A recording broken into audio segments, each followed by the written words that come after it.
నమస్కారం. శుభదినం కార్యక్రమానికి స్వాగతం. ఈనాటి కార్యక్రమంలో భాగంగా మనతో పాటు ఉన్నారు విశ్వవిద్యాలయ అగ్రశ్రేణి తొలి మహిళ జ్యోతిష్య వాస్తుశాస్త్ర పట్టభద్ర పంచాంగకర్త జ్యోతిష్య మహోపాధ్యాయ జ్యోతిష్య శాస్త్రంలో PhD గోల్డ్ మెడలిస్ట్ కూడా అయినటువంటి డాక్టర్ ఈడ్పుగంటి పద్మజరాణి గారు మనతో పాటు ఉన్నారు. మరి నేటి రాశిఫలాల వివరాలు వారి మాటల్లోనే అడిగి తెలుసుకుందాం. నమస్కారం అమ్మ. నమస్కారం. నేటి పంచాంగం అమ్మ, మరి నేటి పంచాంగం వివరాలు తెలియజేస్తారా? 23/9/2025 శ్రీ విశ్వావసు నామ సంవత్సరం దక్షిణాయనం ఆశ్వీజ మాసం శుక్లపక్షం. సూర్యోదయం ఉదయం 5:46, సూర్యాస్తమయం సాయంత్రం 5:53, తిథి విధియ రాత్రి తెల్లవారుజాము 4:51, నక్షత్రం హస్త మధ్యాహ్నం 1:40, యోగాలు బ్రహ్మ రాత్రి 8:23 వరకు, కరణము బాలవ మధ్యాహ్నం 3:51 వరకు, కౌలవ రాత్రి తెల్లవారుజామున 4:51 వరకు, రాహుకాలం మధ్యాహ్నం 2:51 నుంచి 4:22 వరకు, గుళిక కాలం ఉదయం 11:49 నుంచి 1:20 వరకు, యమగండం ఉదయం 8:48 నుంచి 10:19 వరకు, అభిజిత్ ముహూర్తం ఉదయం 11:25 నుంచి 12:14 వరకు, దుర్ముహూర్తం ఉదయం 8:11 నుంచి 9 గంటల వరకు, మరలా రాత్రి 10:38 నుంచి 11:26 వరకు, అమృతకాలం ఉదయం 7:06 నుంచి 8:51 వరకు, వర్జ్యం రాత్రి 10:32 నుంచి 12:18 వరకు. నేటి రాశి ఫలాలు. మేషరాశి.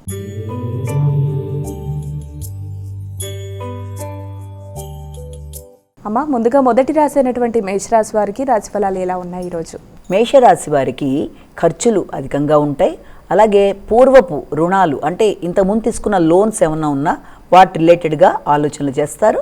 అలాగే బంధువర్గంతో కానీ ముఖ్యులతో కానీ మీరు ఏదైనా తర్జన భర్జనలో ఏదైనా చర్చలు చేయడానికి ప్రయత్నాలు చేసినట్లయితే దానిలో ఇబ్బందులకి లోన్ కాకుండా తగిన విధంగా జాగ్రత్తలు తీసుకోవాలి. అలాగే విద్యార్థులకు విద్యాపరమైన విషయాలలో శ్రమ, అలాగే దాంతోపాటుగా శ్రమతో కూడిన విజయాలను కూడా సాధించడానికి అన్ని విధాల ఆస్కారం ఉన్నట్టుగా మనం భావించవచ్చు. మీకు కూడా పెద్దల సహకారం లభిస్తుంది. తండ్రి యొక్క ఆరోగ్యం కూడా సామాన్యంగా ఉండే అవకాశాలు లాంటివి కనబడుతున్నాయి. వృషభ రాశి.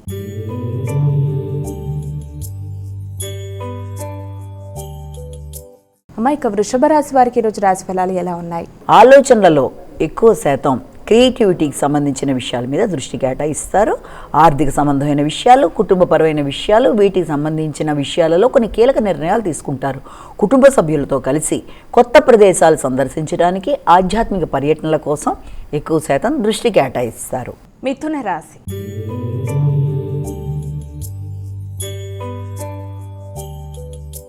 అమ్మ, ఇక తదుపరి రాశి అయినటువంటి మిథున రాశి వారికి ఈరోజు రాశి ఫలాలు ఎలా ఉన్నాయి?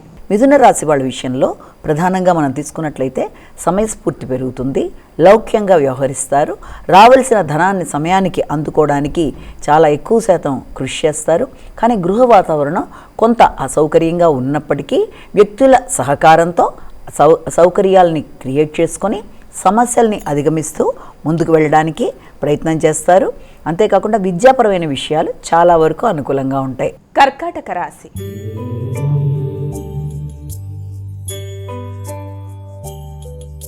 అమ్మ, ఇక కర్కాటక రాశి వారికి ఈరోజు రాశి ఫలాలు ఎలా ఉన్నాయి? కర్కాటక రాశి వాళ్ళకి వ్యక్తుల సహకారం బాగుంటుంది. దగ్గర ప్రయాణాలు చేస్తారు. ఆధ్యాత్మిక ఆలోచనలు అనుకూలంగా ఉంటాయి. ఆధ్యాత్మిక విషయాల కొరకు ఖర్చులు చేస్తారు.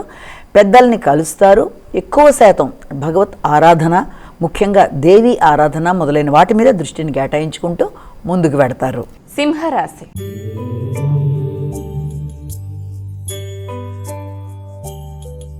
అమ్మ, ఇక తదుపరి రాశి అయినటువంటి సింహరాశి వారికి రోజు ఎలా ఉంది? సింహరాశి వాళ్ళ విషయంలో ముఖ్యంగా తీసుకునేటప్పటికీ ఆర్థిక సంబంధమైన విషయాలలో కానీ కుటుంబ విషయాలలో కానీ కొంత ఘర్షణతో కూడిన ఆలోచనలు ఉన్నప్పటికీ మీ సమయస్ఫూర్తితో వాటిని అధిగమిస్తూ ముందుకు పెడతారు. ఆలోచనలు బాగుంటాయి. పెద్దల సహకారం బాగుంటుంది. బంధుమిత్రుల సహకారంతో అనుకున్న పనులు సాధిస్తారు. ఎదురు చూస్తున్న వర్తమానాలు అందుకుంటారు. మానసిక ప్రశాంతత చాలా వరకు బాగుంటుంది. కన్యా రాశి.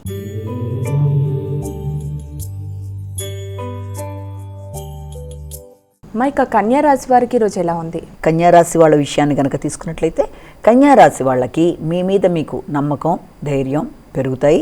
అలాగే దాంతోపాటుగా ముఖ్యంగా ఆలోచన విధానంలో లాజికల్ థింకింగ్ పెరగడం అనేది. అయితే దాంతోపాటుగా ఖర్చులు లాంటివి అధికంగా ఉన్నా అది కంటికి సంబంధించిన ఆరోగ్య విషయంలో కొంత శ్రమ అనేది అధికంగా ఉంటుంది. అంతేకాకుండా మీకు రావాల్సిన లాభాల విషయంలో మీ యొక్క మిత్రులు ముఖ్యంగా మీ బంధువర్గంతో కలిపి కొన్ని కీలక నిర్ణయాలు చర్చలు చేస్తారు. కుటుంబ వాతావరణంలో బంధువుల రాకపోకలతో కొంత హడావిడిగా ఉంటుంది. తులారాశి.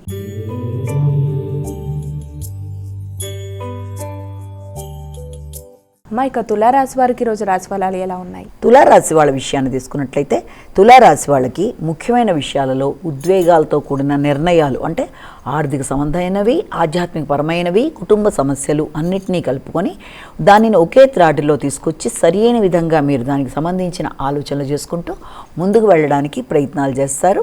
ఎక్కువ శాతం దృష్టి ఆధ్యాత్మిక ఆలోచనల మీద ఉంటుంది. పెద్దల్ని కలుస్తారు.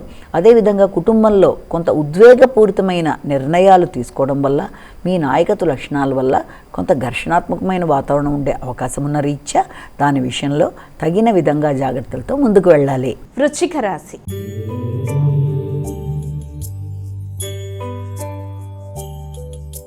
ఇక వృశ్చిక రాశి వారికి ఈరోజు రాశి ఫలాలు ఎలా ఉన్నాయి? వృశ్చిక రాశి వాళ్ళకి రావలసిన లాభాలని అందుకుంటారు. దూర ప్రదేశాల్లో ఉండే బంధుమిత్రులతో మంచిగా చర్చలు చేస్తారు. ముఖ్యంగా పెద్దల యొక్క సహకారం, ఉన్నత స్థాయి వ్యక్తుల యొక్క సహకారం, అలాగే పలుకుబడి కలిగిన వ్యక్తులతో కలిపి మంచి మిత్రత్వం మొదలైన వాటికి ఆస్కారం ఉంది. తండ్రి తరపు పెద్దలు మొదలైన వారితో చక్కగా సంభాషించి ముఖ్యమైన విషయాలలో వారసత్వపు ఆస్తులకు సంబంధించిన విషయాలు కావచ్చు, లేకపోతే ఆకస్మికమైన లాభాలకు సంబంధించిన విషయాలకు సంబంధించి కానీ మీరు మంచిగా చర్చలు చేయడానికి ఆస్కారం ఉన్న రోజుగా భావించవచ్చు. ధనస్సు రాశి.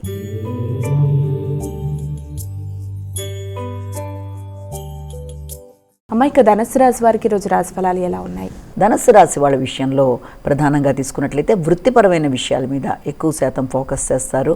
వృత్తిలో అనుకూలమైన మార్పులు, ఉన్నత స్థాయి వ్యక్తుల సహకారం, ఆశించిన ప్రదేశానికి మార్పుల కొరకు మీరు తీసుకునే నిర్ణయాలలో చాలా వరకు అనుకూలంగా ఉంటున్నప్పటికీ కొంత ఘర్షణ అనేది అధికంగా ఉండే అవకాశం ఉందంటే కొంత మీరు తీవ్రంగా నిర్ణయాలు తీసుకోవడం వల్ల, కొంత మానసిక ఒత్తిడి వల్ల కూడా కొన్నిసార్లు వచ్చిన అవకాశాలని మీరు వాటిని ఉపయోగించుకునే విషయంలో కొన్ని అడ్డంకులు ఎదురయ్యే అవకాశం ఉన్న రీత్యా తగిన జాగ్రత్తలతో ముందుకు వెళ్ళాలి.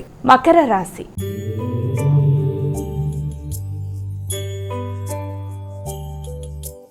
ఇక మకర రాశి వారికి ఈరోజు ఎలా ఉంది? మకర రాశి వారికి దూర ప్రయాణాలకి ఆస్కారం అనేది ఉంది.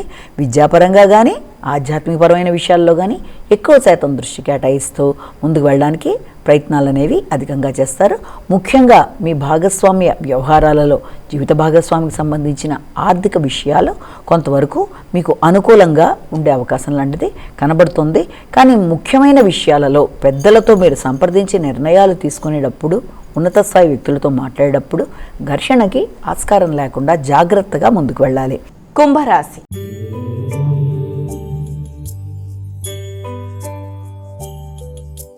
ఇక కుంభరాశి వారికి ఈరోజు రాశి ఫలాలు ఎలా ఉన్నాయి? కుంభరాశి వాళ్ళకి ఆరోగ్య విషయంలో కానీ ఆలోచనల విషయంలో కానీ తగిన విధంగా జాగ్రత్తలతో ముందుకు వెళ్ళాలి.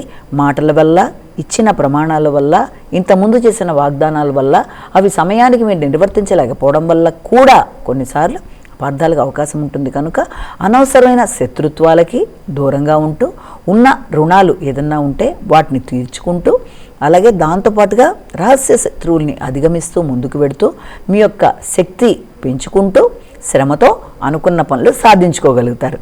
మీనరాశి.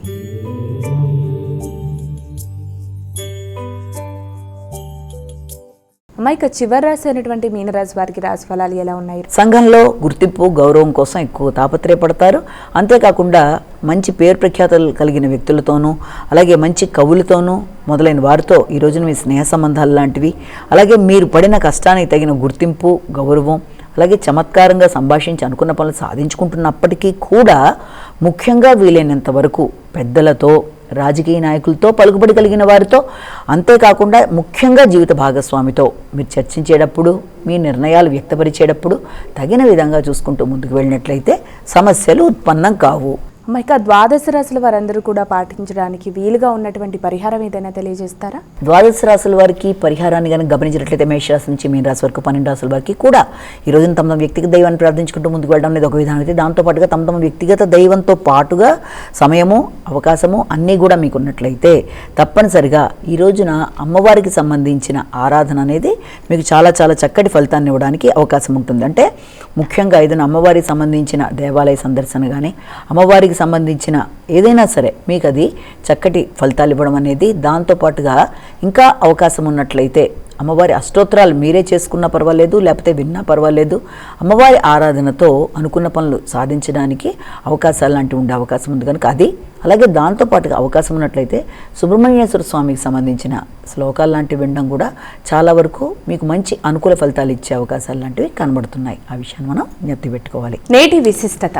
నేటి వైశిష్యంలో భాగంగా ఈ రోజున మనకి నవదుర్గలలో రెండవ దుర్గ అయిన బ్రహ్మచారిణి దేవి గురించి మనం ఇక్కడ చెప్పుకోవాలి.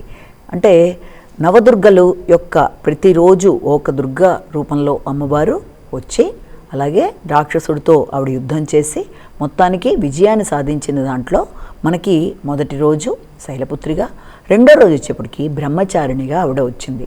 ఈ బ్రహ్మచారిణి దుర్గకి సంబంధించిన శ్లోకాన్ని కనుక మనం చూస్తే, దేవ్యై బ్రహ్మచారిణ్యే నమః అనే శ్లోకంతోనూ, అలాగే అమ్మవారికి సంబంధించిన రూపాన్ని కనుక మనం చూసినట్లయితే తెల్లని చీర ధరించి, అలాగే కమండలము, కలశము, జపమాల ధరించి బ్రహ్మచారిణి రూపంలో అమ్మవారు మనకి ఈ రోజున దర్శనం ఇవ్వడం జరుగుతుంది. అంటే అసలు బ్రహ్మచారిణి, బ్రహ్మ అంటే సర్వం తానే, అన్నీ తెలిసిన సర్వ జగత్తు అని దాని యొక్క అర్థంగా మనం ఒకటి చెప్తాము. ఇక రెండో దాని గురించి కూడా మనం చూసినట్లయితే అంటే చరిస్తూ, అంటే బ్రహ్మమంతా చరిస్తూ, అంటే ఒక ప్రదేశం నుంచి మరో ప్రదేశానికి అన్నీ తెలిసిన వ్యక్తి చరిస్తూ ముందుకు వెళ్ళడం. అలాగే బ్రహ్మచారిణి అంటే ఇంకొక అర్థం కూడా తీసుకున్నట్లయితే వేద విద్యని అభ్యసించే విద్యార్థిని, అంటే విద్యార్థిని వేద విద్యను అభ్యసిస్తూ ఉంటుంది అనే దాని అర్థం. అంటే ఈ రెండు రకాలైన అర్థాల్లోని అమ్మవారిని మనం చెప్తాం. ఈ అమ్మవారి యొక్క మరి యొక్క విశిష్టతలో కనుక మనం తీసుకుంటే, అమ్మవారిని ఈ రోజున మనం పూజించేటప్పుడు ఆవిడ చక్రాలలో స్వాధిష్టాన చక్రానికి ఆవిడ అనుసంధానించబడి ఉంటారనమాట. అంటే అనుబంధం అనేది ఏర్పడుతుంది. అలాగే ఇంకొక దాంట్లో కూడా మనం తీసుకున్నట్లయితే అమ్మవారికి ఈ యొక్క శక్తి, పరాక్రమం ఉండడం మాత్రమే కాకుండా విపరీతమైన ఆవిడ తపోదీక్ష, తపస్సు మొదలైన వాటితో ఆవిడ ఇదై ఉంటుందన్నమాట. ఆవిడ పాలక గ్రహం, దానికి సంబంధించి కూడా తెలుసుకోవాలనుకున్నప్పుడు అది కుజుడు. అంటే అమ్మవారి పాలక గ్రహం కుజుడు, అమ్మవారి యొక్క అనుసంధానించబడిన చక్రం స్వాధిష్టాన చక్రం. దీనివల్ల ఏంటంటే ఎవరికన్నా సరే జాతకపరంగా జాతక చక్రంలో కుజుడికి సంబంధించిన ఇబ్బందులు లాంటివి ఏదైనా ఉన్నా, భూ సంబంధమైనవి కానీ, రుణాలకు సంబంధించినవి ఏదైనా సరే, వాటికి సంబంధించిన సమస్యలు ఉన్నవారు కూడా అమ్మవారి యొక్క ఆరాధన వల్ల, నవరాత్రులలో బ్రహ్మచారిణి దేవిని ఆరాధించడం వల్ల అలాంటి సమస్యలని అధిగమించవచ్చు అని ఒకటి. ఇక రెండోది, స్వాధిష్టాన చక్రానికి ఆవిడ ఎప్పుడైతే ఆధిపత్యాన్ని వహించిందో అది సృజనాత్మకత, ఆధ్యాత్మిక అభివృద్ధికి, అంతేకాకుండా లైంగికత మొదలైన వాటిని నియంత్రించే శక్తి కలిగిన దేవతగా కూడా మనం చెప్తాం. అంటే వాటికి పునరుజ్జీవనం, అంటే వాటికి ఒక రకమైన శక్తినిచ్చే అమ్మవారిగా మనం భావిస్తాం. అంతేకాకుండా యోగాభ్యాసం చేసేవాళ్ళు, యోగులు ఈ రోజున అమ్మవారిని పూజించటం వల్ల వ్యక్తులకి తప్పనిసరిగా ఆధ్యాత్మిక వృద్ధి, సృజనాత్మకత, అంతేకాకుండా తీవ్రంగా దీక్షగా తపశ్చర్య చేస్తూ అనుకున్న పనులు సాధించే ఆ కఠోరమైన మనసు అనేది లభ్యమవుతుందని మనం ఇందులో తెలుసుకుంటాం. అయితే దీనికి సంబంధించిన స్థల పురాణంగా, పూర్వపు పురాణం కథ ఏంటి అనుకుంటే, అమ్మవారు ఎలాగైనా సరే తను ఎట్టి పరిస్థితుల్లో శివుణ్ణే వివాహం చేసుకోవడానికి అనేక విధాలుగా ఆలోచించి తల్లిదండ్రులతో చెప్తే అది దుర్భరం, అది కష్టమైన విషయం అని చెప్పినప్పుడు తల్లిదండ్రులు కాదు అని ఆయన కోసం విపరీతంగా సంవత్సరాలు, వేల సంవత్సరాలు ఆవిడ ఆయన కోసం తపస్సు చేసింది. ఆ తపస్సు చేసినప్పుడు ఆవిడ ఏ రకమైన ఆహారం తీసుకోకుండా కేవలం కొన్ని సంవత్సరాల పాటు మంచినీళ్ళు మాత్రమే తాగి, కొన్ని సంవత్సరాలు కేవలం ఆకులు మాత్రమే తీసుకొని, ఇన్ని రకాలుగా ఆవిడ కష్టపెట్టుకొని అన్ని విధాలుగా కూడా ఎన్ని రకాల ఇబ్బందులు పడాలో అన్ని రకాల ఇబ్బందులు పడ్డప్పుడు ఆవిడ్ని చూసి ముచ్చటపడి శివుడు పోనీ వివాహం చేసుకుందాం అనుకున్నా ఆయన మనసులో సతీదేవి ఉండడం వల్ల వద్దు అని తను భావించుకొని మళ్ళీ అమ్మవారి దగ్గర తను దొంగ సన్యాసినని తన మీద తను స్వనింద వేసుకున్నా కూడా అమ్మవారు పట్టిన పట్టు విడవకుండా ఆయన్నే వివాహం చేసుకోవడానికి అన్ని రకాలుగా తపస్సు చేసింది నారదుడి యొక్క సలహాతో. ఆ రకంగా తపస్సు చేసినప్పుడు అమ్మవారి యొక్క అఘోరమైన ఆ తపస్సుకి, సంవత్సరాల తరబడి చేసిన తపస్సుకి, ఏమీ తినకుండా ఏం చేయకుండా ఆవిడ చేసిన తపస్సుకి ఆయన మెచ్చి ఆవిడని వివాహం చేసుకోవడానికి అంగీకరించాడు. అంటే అంత పట్టుదల మనం ఈ బ్రహ్మచారిణి అమ్మవారిలో మనం చూసి తెలుసుకోవాల్సింది ఇది. అలాగే అమ్మవారికి సంబంధించిన దేవాలయాలు కూడా ఏదైనా ఉన్నాయా అనుకుంటే, మనకి ఇక్కడ వారణాసి దగ్గర మరిహాఘాట్ దగ్గర అమ్మవారి దేవాలయం ఉంది. ముఖ్యంగా ఒకే ఒక్క దేవాలయం ఆవిడకి సంబంధించిన అక్కడ ఉన్నది బ్రహ్మచారిణి దేవికి. ఇది ముఖ్యంగా నవరాత్రుల్లో అమ్మవారికి సంబంధించి విశేషంగా మనుషులు ఎంతెంతో దూరాల నుంచి వచ్చి మరి అక్కడ అమ్మవారి దగ్గరికి వచ్చి పూజాది కార్యక్రమాలు చేస్తారు, ఎంతెంతో క్యూలో నిలబడతారు. అక్కడ అమ్మవారికి ఈ రోజున పంచదారను నైవేద్యంగా సమర్పిస్తారు. కొందరు ఏంటంటే అమ్మవారికి చక్కని తెల్లని వస్త్రాలు, దాంతోపాటుగా అమ్మవారికి సంబంధించిన కొబ్బరి నీరు మొదలైనవి ఇవ్వడం బట్టి ఏంటంటే వారు ఏ రకంగా అంటే వారి ఇంట్లో ఉండే ఇబ్బందులు తొలగిపోయి వ్యక్తులకి దీర్ఘాయువు అనేది ఏర్పడుతుందని పంచదార నైవేద్యంగా పెట్టడం, ఇవన్నీ ఇందులో భాగాలుగా చెప్తాం. అయితే మనం గనక చూసినట్లయితే ఈరోజు అమ్మవారి అలంకారం ఏంటి అన్నది కూడా చూసే ముందు అమ్మవారి యొక్క స్తుతిని తీసుకుంటే, యాదేవి సర్వభూతేషు బ్రహ్మచారిణి రూపేణ సంస్థిత నమస్తస్మై నమస్తస్మై నమస్తస్మై నమో నమః అని అమ్మవారిని స్తుతిస్తారు. అయితే అమ్మవారిని ఈ రోజున అలంకరించే విధానం, అలంకారం చూసుకున్నట్లయితే నవరాత్రి 11 రోజుల పాటు ఇక్కడ జరిగే దాంట్లో ఇప్పుడు అమ్మవారిని గాయత్రీదేవి రూపంలో అలంకరిస్తారు. గాయత్రీదేవి రూపంలో అలంకరించడమే కాకుండా నైవేద్యం ఈ రోజున రవ్వ కేసరి, పులిహార లాంటిది పెడతారు. అలాగే అమ్మవారికి అలంకరించే చీరను కూడా ఈ రోజున నీలం రంగు చీరతో అమ్మవారిని అలంకరిస్తారు. ఇక ఎప్పట్లాగే మనం ఒక శక్తిపీఠం గురించి కొంచెం క్లుప్తంగా చెప్పుకోవాలనుకున్నప్పుడు ఈ రోజున ప్రాముఖ్యతలో మనం చెప్పుకునే ఒకానొక శక్తిపీఠం ఏంటంటే శ్రీశైల భ్రమరాంబిక అమ్మవారి యొక్క శక్తిపీఠం గురించి చెప్పుకుందాం. సతీదేవి యొక్క శరీరం యొక్క ఖండిత భాగాలు విభిన్న ప్రదేశాల్లో పడ్డప్పుడు శ్రీశైలంలో ఆవిడకి మెడభాగం పడింది. మొత్తం అష్టాదశ శక్తిపీఠాల్లో ఇది 6వ శక్తిపీఠంగా చెప్తారు. అలాగే అమ్మవారి మెడభాగం అనేది అక్కడ ఉన్నట్టుగాను మనకి తెలుస్తుంది. ఆ యొక్క శ్రీశైలం విశిష్టతలో కూడా మనం 2 విషయాలు తెలుసుకోవాలి. మొదటిది ఏంటంటే జ్యోతిర్లింగం ఉంది అక్కడ, అలాగే శ్రీశైలంలో బ్రహ్మరాంబిక శక్తిపీఠం ఉంది. అది మహాపుణ్యస్థలం. హరహర శంభో అని చెప్పి అందరూ సర్వులు కూడా ప్రార్థిస్తూ నల్లమల అడవుల మధ్య చాలా చక్కగా అది చాలా విశిష్టమైన దేవాలయంగా మనం దీన్ని ఎంతో చక్కగా చెప్పుకుంటాం. ఎంత శక్తివంతమైన ప్రదేశం అంటే ఎలాంటి ఇబ్బందులున్నా ఎలాంటి దాన్నైనా అధిగమించడానికి అందరూ కూడా కోరుకునే ప్రదేశంగా దాన్ని చెప్తారు. అయితే అక్కడ స్థల పురాణంలో కొంతవరకు మనం తెలుసుకోవడానికి ప్రయత్నం చేసినట్లయితే ఒకసారి అరుణాసురుడు అనే రాక్షసుడు అన్ని విధాలా ప్రజల్ని ఇబ్బంది పెడుతూ నానా రకాలుగా ఉన్నప్పుడు ఆయన అసలు ముందుగానే ఆ రాక్షసుడు బ్రహ్మదేవుడి కోసం తపస్సు చేసి, అంటే ముందు అమ్మవారి కోసం తపస్సు చేసి తర్వాత నాకు ఎలాంటి ఇబ్బంది లేని వరం కావాలి, ఎవరి ద్వారా నేను మరణం పొందకూడదని అడిగినప్పుడు నేను ఇలాంటి వాటికి ఇది కాదని మళ్ళీ బ్రహ్మదేవుడిని అడగమంటే బ్రహ్మదేవుడి కోసం కూడా ఆయన తపస్సు చేస్తే బ్రహ్మదేవుడు ప్రత్యక్షమే నీకేం కావాలి అని అడిగినప్పుడు నాకు ఏ రకమైన మరణం రాకూడదు, 2 కాళ్ళు 4 కాళ్ళు ఉన్న ఎవరి వల్ల కూడా నాకు ఏ రకమైన మరణం జరగకూడదు అని ఆయన అన్నప్పుడు సరే అని బ్రహ్మదేవుడు ఊరుకున్నప్పుడు ఈయన ఏం చేస్తాడంటే తనకు వచ్చిన వరగర్వంతో మనుషుల్ని, మునుగులని, ప్రపంచంలో అన్ని జీవాలని అన్ని విధాలుగా ఇబ్బంది పెడుతూ రకరకాలుగా ఆయన చరించాడు. ఆ సందర్భంలో దేవతలు, ఇంద్రులు అందరూ వచ్చి తమ తమ బాధని ఇక్కడ అమ్మవారితో మొరపెట్టుకున్నప్పుడు అమ్మవారు విని అయితే ఎలాగైనా సరే వాళ్ళ బాధని తీర్చాలి అని చెప్పి ఆవిడ తప్పనిసరిగా ఆ సమయంలో ఒక భ్రమరం రూపం అంటే 6 కాళ్ళుగా ఉండేట్టుగా అనేక వేల జంతువులు సృష్టించి వాటి ద్వారా ఆయన్ని చంపించింది. అంటే భ్రమర అంటే భ్రమరాంబ రూపంలో కూడా వెనక్కి తిరిగింది. భ్రమరము అంటే మనకి ఆ రకంగా ఆ కీటకం రూపంలో వచ్చి ఇది చేసి.